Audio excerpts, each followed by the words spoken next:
강원도 현안과 이슈를 짚어보는 헬로 이슈 토크 시간입니다. 최근 강원도지사가 도청사 이전 문제를 전면 재검토하겠다고 밝히면서 도청사 이전 이슈가 다시 떠오르고 있죠.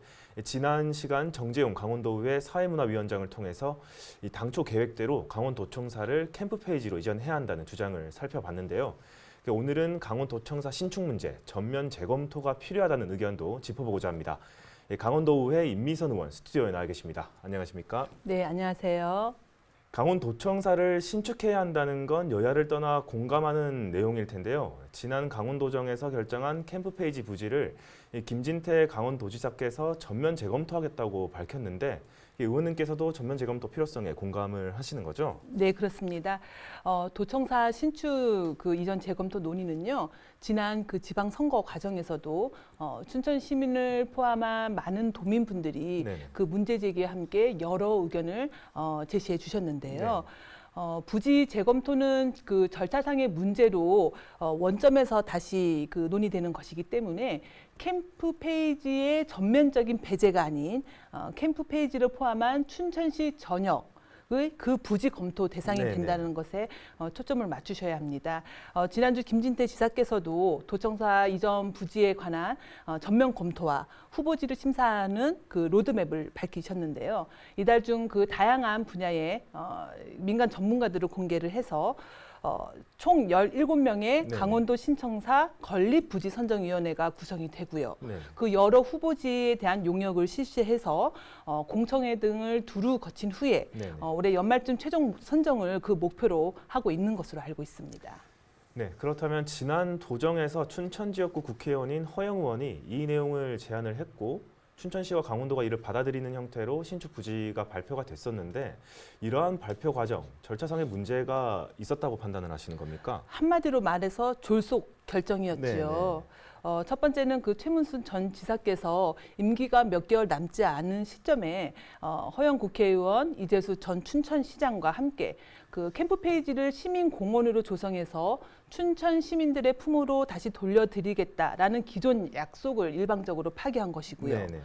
두 번째는 그 제대로 된 공론화 과정이 없이 도민들의 의견이 구체적으로 반영되지 않은 채 일방적으로 그 도청 신축 부지를 캠프 페이지로 확정했다라는 것입니다. 네네네. 그 절차를 조금 더 들여다보면요.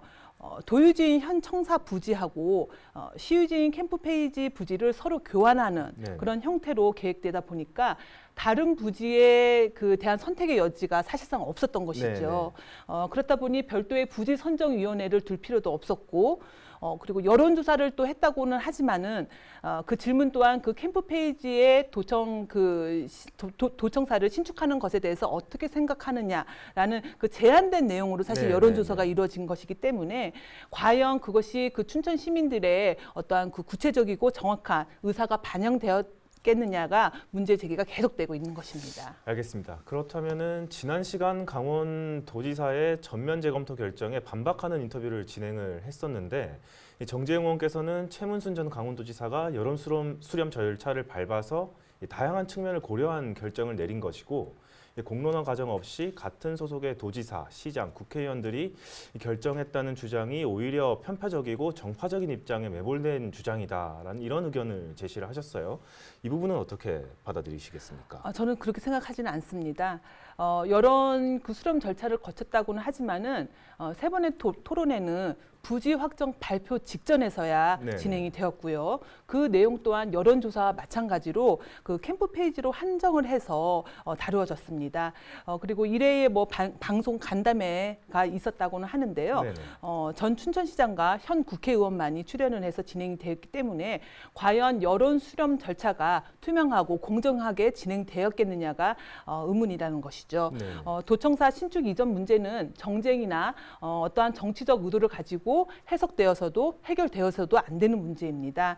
일각에서 지금 말씀하신 것처럼 같은 당의 도지사, 시장, 국회의원이 결정해서 재검토가 되는 게 아니라 네. 오히려 그와 같은 주장을 하는 것은 강원도청 이전 문제를 오히려 정쟁으로 몰아붙이거나 정파적이라는 프레임을 씌워서 네. 그 재검토에 대한 부당함과 명분이 없음을 오히려 정치적으로 호소하고 있는 것으로밖에 볼 수가 없는데요. 네. 예, 강원도의 100년 미래가 결정되는 도청사 신축 이전 문제 장기적인 안목으로 접근할 필요가 있겠습니다.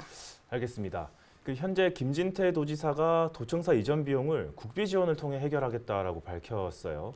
이에 대해서도 반대하는 측은 현재로서는 이게 불가능한 상황이다. 법적으로 불가능하다. 이런 지적을 하고 있거든요. 이 부분은 어떻게 좀 바라보십니까? 도청사 이전 비용에 대해서 일부라도 국비 지원을 받을 수 있으면 사실 더한 나위 없이 좋겠지요. 네네. 그런데 현행법을 보면은 도청 이전을 위한 도시 건설 및 지원에 관한 특례법이 있습니다. 그런데 그 규정에 의하면요, 한 지역에 2개의 광역 지자체 행정관청이 위치했을 경우만 적용이 받기 때문에요. 네네. 아쉽게도 강원도는 이에 해당되지는 않습니다. 그렇죠. 그러나 우리 강원도는 그동안 사실 환경, 산림, 국방, 농업 이런 부분에서 많은 규제와 또 많은 제한을 받아왔지 않습니까? 네네네. 그래서 마침내 내년 6월에 강원특별자치도의 출범이 목전에 앞두고 있고 도청사 이전을 위한 국비 지원의 마련 근거는 해당 특별법에 좀 적용하는 방향으로 해서 적극 연구하고 주장할 필요가 있겠습니다. 네, 특별법을 통해서 가능성을 충분히 가져올 수 있다 이렇게 판단을 하시는 거군요. 네, 일단은 주장을 일단 해봐야 되지 않을까 생각이 듭니다. 알겠습니다. 지난 시간 정재웅 위원장께서는 강원도청사 이전 부지 캠프 페이지가 최적지다 이런 주장을 하셨어요. 뭐 위치를 봐도 면적을 봐도 충분히 캠프 페이지 외에는 뭐 다른 대안 부지가 없다 이렇게 주장을 하셨는데 의원님께서 개인적으로 보시기에는 캠프 페이지가 도청사 부지로 적합하다고 판단을 하십니까? 어떠십니까? 도청사가 캠프 페이지로 이전이 된다면요. 과연 춘천 동서남북의 균형 있는 발전이 이루어지겠느냐에 네네. 좀 다소 회의적인 입장입니다. 특히 시내 교통 문제라든가 주차 문제에 있어서는 그 캠프 페이지 부지가 결코 자유롭지 못하는 곳이고요. 그리고 타 지역에서의 접근성 또한 사실 그 현 도청사와 크게 다를 바가 없어 보입니다. 네. 일부에서는 캠프 페이지가 도청사 부지로 사용하기에 공간적으로 좀 협소하다는 지적도 있는데요. 이에 대해서는 어떻게 판단을 하십니까? 아시다시피 현재 캠프 페이지 부지가 6만 제곱미터이지 않습니까? 네네네. 원주시청 부지는 그 한 870명이 정도가 근무를 하고 있는데 11만 제곱미터이고요. 네네. 예, 강릉시청 부지인 경우에는 720명이 정도가 근무를 하는데 14만 제곱미터입니다. 네네. 그렇게 되면 1,790여 명이 근무하게 되는 도청사를요. 캠프 페이지에 신축을 하게 된다면은 결국 그 청사의 층수를 위로 높이는 방법뿐이 없을 텐데요. 결국 고비용, 저효율 이러한 청사가 될 수밖에 없다라는 의견이 끊임없이 제기되고 있는 상황입니다. 다만 그 도청사 신축 이전 문제는 면적만으로 일률적으로 판단할 것은 아니고요. 네네. 춘천 지역의 균형 발전을 위해서 확장성 그리고 균형성, 접근성 등을 모두 종합적으로 검토해서 투명하고 공정한 방식으로 진행이 되어야 될 것 같습니다. 알겠습니다. 그렇다면 캠프 페이지 반환 시기부터 줄곧 이곳을 어떻게 활용할 것인가에 대한 공론화 과정이 이어졌었는데 이를 통해 시민공원으로 만들자는 여론이 조성된 게 사실이긴 합니다. 하지만 이에 대해서 청사 신축을 하면서도 이제 얼마든지 시민 친화적으로 조성할 수 있다는 주장도 제기가 되고 있는데 이 부분은 어떻게 바라보십니까? 시민 친화적인 청사 좋습니다. 그런데 이걸 알고 가셔야 되는 게 도청사는 강원도의 행정관청입니다. 행정관청은 그 강원도와 강원도민을 위한 다양한 행정 업무가 복합적으로 이루어지는 곳인데요. 네네. 이러한 행정 업무는 무엇보다도 집약적이고 효율적인 방식으로 이루어져야 한다는 게 제 생각입니다. 시민 친화적인 조성이라는 것이 공원을 겸비한 그 도청사라는 것을 뜻하게 된다고 한다면은 오히려 도청사의 그 민원이라든가 업무를 보러 오신 많은 분들에게 불편함을 초래할 수도 있고요. 청사 자체로도 지금 면적이 협소하다라는 주장이 많은데 시민 친화적인 조성 주장이라는 것은 보여주기식 그 주장이 아닌가 싶습니다. 행정기관은 행정기관으로서의 본연의 업무에 충실해야 되고 그렇게 할 수 있도록 그 공간과 장소가 제공되어야 하는 것이죠. 네. 그렇다면은 그 다양한 가능성을 열어둘 때 도청사 부지로서의 적합성을 갖추려면은 어떤 조건이 최소한 이런 조건은 충족이 돼야 된다라면 어떤 조건이 있겠습니까? 강원도 신청사 부지는요. 내년 6월 출범되는 강원특별자치도로서의 그 위상과 기능을 드높일 수 있는 장소여야 합니다. 네네네. 그런 의미에서 지역균형 발전과 접근성을 중점적으로 봐야 될 것 같은데요. 강원도의 도심지와 농촌 간의 그 균형 잡힌 발전은 강원특별자치도의 성공적인 안착을 위한 네네. 교두보 역할을 할 것이고요. 또한 타시도에서의 접근성 또한 동시에 이루어질 수 있는 부지만이 도청사로서의 최상의 적임지가 아닌가 싶습니다. 네, 일각에서는 춘천의 균형 발전 측면과 더불어 경제적인 측면을 고려할 때 신사우동의 농업진흥원 부지가 이미 도유지이기 때문에 도청사로 적합하다는 의견도 있는 걸로 아는데 의원님께서는 해당 부지는 어떻게 판단하십니까? 농업진흥원 부지가 도유지라는 점에서는요.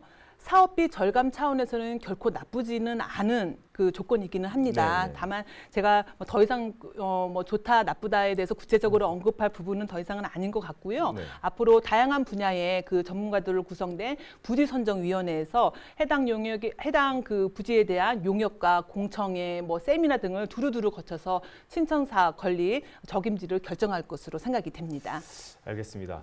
도청사 신축 이전 준공하는 데까지 최소 5년 6개월이 걸린다고 들었습니다. 현재 상황에서 전면 재검토를 한다면은 시기가 너무 늦어지는 것 아니냐 이에 대한 우려도 나오고 있는데 어떻게 생각하십니까?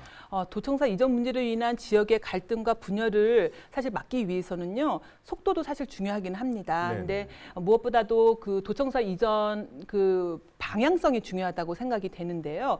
무조건 캠프 페이지가 부지가 안 된다는 것은 아니고요. 도청사 신축 이전은 강원도의 백년지 대계로서 다소 늦어지더라도 투명하고 공정하게 그 처리가 이루어져야 한다는 것이 제 생각입니다. 다행히 김진태 도지사께서도 올해 안에 부지가 최종 선정될 수 있도록 노력을 하겠다고 하니 의회 차원에서도 사업비 등 그 예산에 있어서 협조할 부분은 적극 협조해서 도청사 신축 이전이 합리적 이유 없이 지연되지 않도록 철저히 준비를 하겠습니다. 알겠습니다. 그럼 전면 재검토 과정에서 또 다른 논란이 발생할 가능성도 배제할 수가 없을 것 같습니다. 이런 논란을 최소한으로 줄이고 공감대를 형성하기 위해서 강원 도정에서 어떤 점들을 좀 유의해야 한다고 보십니까? 앞서도 말씀드렸듯이 도청사 이전 문제는요. 전면 재검토가 되는 사안이거든요. 네네. 그렇기 때문에 가장 중요한 것은 투명하고 공정한 과정을 거쳐야 그 결과가 나와야지만 도민들의 공감대가 형성이 된다고 보여집니다. 앞으로 논의 과정 중에 의심되는 부분이 있으면은요, 확인하고 명쾌하게 확인을 해야 되고요.